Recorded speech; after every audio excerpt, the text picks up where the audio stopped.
और तुम लोगों का क्या प्लान है होली का? मैं तो रात में ही अपने पूरे शरीर पर भर भर के तेल लगाने वाली हूँ। मुझे पता है ये मोहल्ले के देवर सब हमें छोड़ने वाले नहीं है। बहुत ही गंदा त्योहार है, मुझे तो बिल्कुल भी पसंद नहीं। लेकिन अब देवरों को कौन समझाए, उनको तो वैसे भी छूने का मौका चाहिए और होली जैसा त्योहार तो उनके लिए गोल्डन अपॉर्चुनिटी है। ऐसे कैसे छोड़ देंगे वो लोग।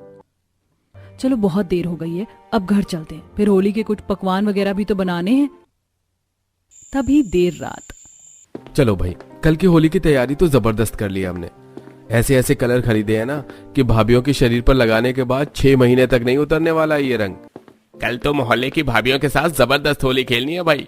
ये सड़े हुए अंडे का ट्रे खरीदा है उनके शरीर पर फोड़ने के लिए।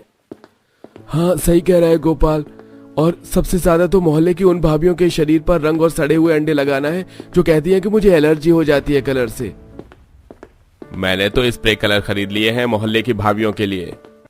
अगले दिन होली का त्योहार शुरू होता है, जहां मोहल्ले की कुछ भाभियां अपने देवर के साथ मोहल्ले में होली खेल रही होती हैं। वहीं कुछ बच्चे एक दूसरे के ऊपर पिचकारियां चला रहे होते हैं, तो कुछ नई नवेली दुल्हन अपने घर में होली के पकवान बना रही होती हैं।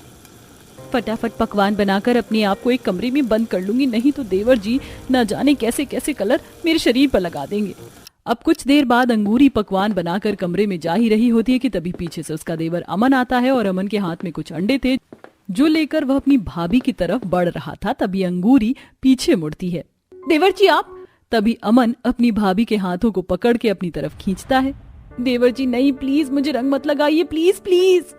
अंगूरी अपने हाथों को छुड़ाकर भागती हुई कमरे में जाती और खुद को कमरे में बंद कर लेती है।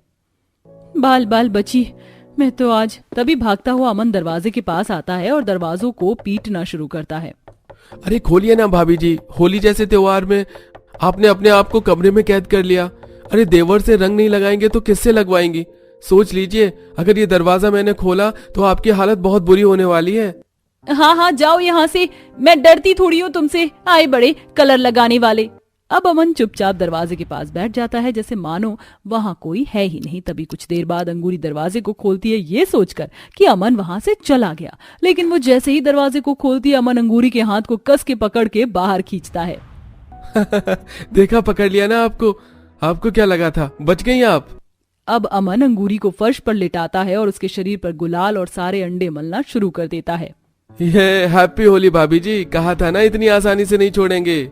बस बस अब छोड़ भी दीजिए, अब और कितना रंग लगाएंगे देवर जी। अभी कहाँ, अब चलो आप मेरे साथ मोहल्ले में।